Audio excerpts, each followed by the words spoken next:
speaking skills before heading off to college. Because he leaves for school in 2 weeks, this will be his final speech with the Park City Toastmasters Club. His speech is entitled Counting to 120 and was inspired by Joshua Foer's book, Moonwalking with Einstein. It is his 5th speech in the Confident Communications Handbook, and his objectives are to use movement and eye contact to help express a message and to use smooth, natural body language. Please welcome Derrick.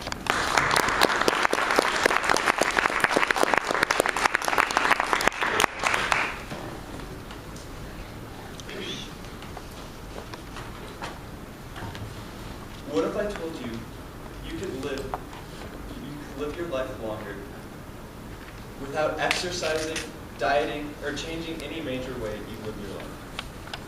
You probably think I was either crazy or trying to advertise some miracle product. I'm a little bit eccentric, but I guarantee you, by the end of this speech, it is possible for you to live a longer, more satisfying life. Before we start, I want to ask you guys a question. Who lives longer? A 50-year-old or a 70-year-old? This may sound like a dumb question, because obviously a 70-year-old is going to live longer. But try to look at the question abstractly. The 70-year-old, of course, is going to live longer physically, but who's going to live longer perceptually? So again, this is an abstract topic, so I'm going to talk about perceptual time. Have you ever looked at your watch and the second hand freezes? Or have you ever noticed that some days just go by in the blink of an eye and others are just like months long? This is what I'm talking about with perceptual time. The way our mind processes the world is allows this end result that shows that will either that will either speed up or slow down time. So now that we know that, let's kind of examine when time is slowest. If you normally think of when time's slowest, you're probably going to think of when you're bored, during a test, if you have a lot of free time. And actually in Joseph Heller's Catch-22, I forget the character's name, but there's actually someone who thinks that if he lives the most boring life he can live, that he'll live perceptually the longest.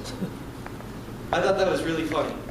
But in reading Moonwalking with Einstein by Joshua Foer, I learned about this French scientist named Michel Siffre. I don't know if I'm pronouncing it right.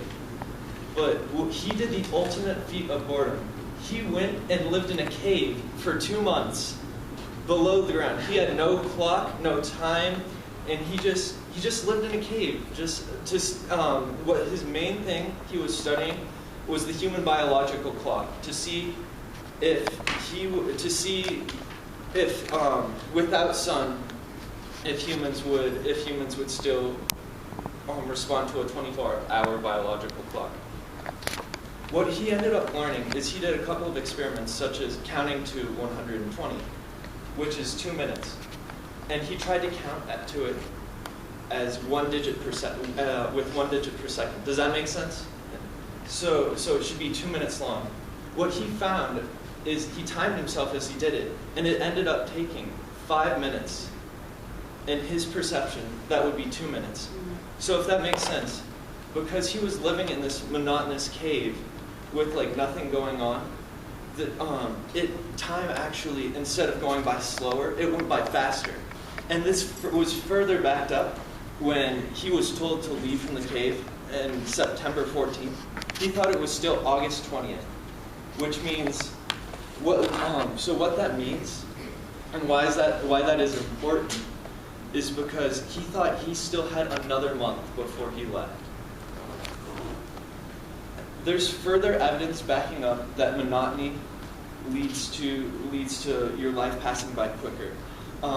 There's a neuroscientist named David Eagleman, and he's performed an experiment where he flashes an image up on a projector, and it's of this boot, and then it'll be this boot again.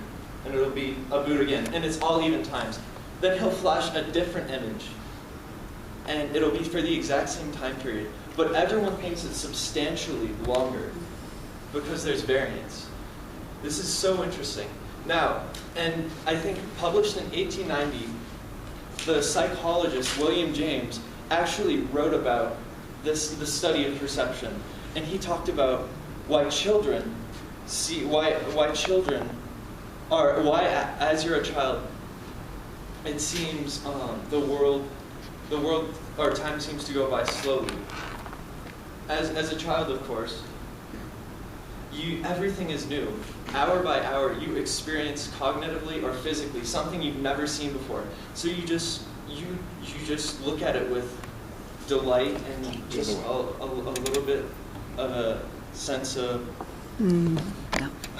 Oh, sorry. When I saw the timer, I kind of freaked out. But you look at it with the sense. You look at it through childlike eyes.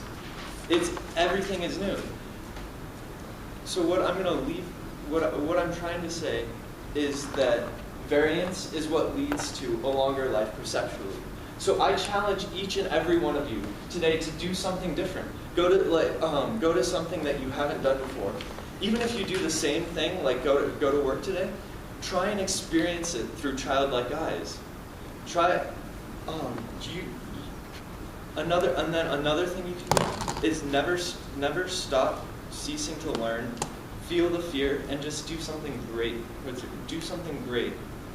I guarantee that if you do this, you'll live a lot longer perceptually. Thank you.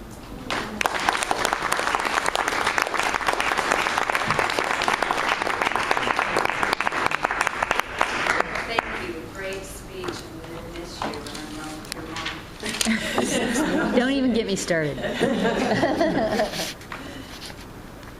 So please take some time to send Derrick some notes.